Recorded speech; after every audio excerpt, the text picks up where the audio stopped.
National integrated medical association अर्थात निमा या integrated medical practitioner यांच्या संघटनेचा 78वा स्थापना दिवस 13 एप्रिल रोजी असून यंदा निमा सोलापूर शाखेकडून विविध उपक्रमांनी हा दिवस साजरा करण्यात येणार आहे. यामध्ये रक्तदान शिबिर, आरोग्य शिबिर, वृक्षारोपण यासोबत वैद्यकीय क्षेत्रात व संघटनेमध्ये दैदिप्यमान कामगिरी करणाऱ्या डॉक्टरांचा निमाकडून विविध पुरस्कारांनी सन्मान करण्यात येणार आहे, अशी माहिती निमा पदाधिकारी यांनी आयोजित पत्रकार परिषदेमध्ये दिली. सोलापुरातील इंटिग्रेटेड डॉक्टरांच्या हक्कासंबंधी या प्रश्नांबाबत निमा सोलापूर शाखेकडून विविध स्तरावरून प्रयत्न केले जात असतात. त्याचसोबत इतर सामाजिक व आरोग्यविषयक उपक्रम व प्रबोधनपर व्याख्याने ही आयोजित केली जातात. यामुळे निमा सोलापूर शाखेला नुकत्याच झालेल्या राज्यस्तरीय वार्षिक सर्वसाधारण सभेमध्ये बेस्ट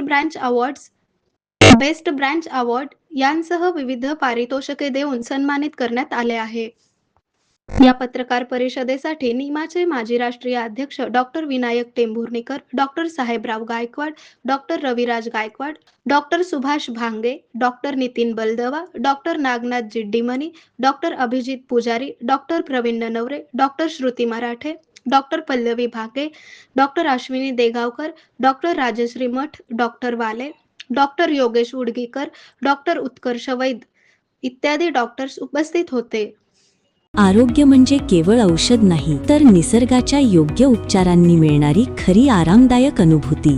सोलापूरमध्ये निसर्गोपचाराचं विश्वासाचं नाव लिमये निसर्गोपचार केंद्र. इथे उपलब्ध आहेत विना औषध उपचार पद्धती, ॲक्युप्रेशर, ॲक्युपंक्चर, कपिंग आणि मसाज थेरपी. सर्व प्रकारच्या आजारांवर निसर्गाच्या माध्यमातून